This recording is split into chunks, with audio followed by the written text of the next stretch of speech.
How these people got to China is now a secondary issue, which can be addressed separately and differently.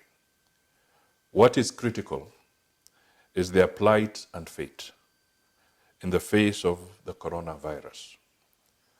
Reliable sources indicate that they have been ejected into streets and are now in a state of hopelessness and destitution. They are also stranded.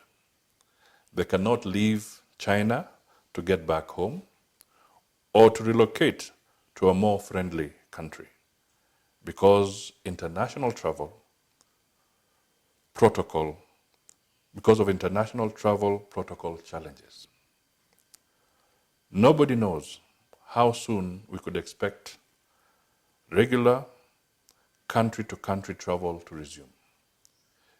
In the circumstances, it behoves the Kenya government, in the case of Kenyan citizens, to intervene as a matter of great urgency.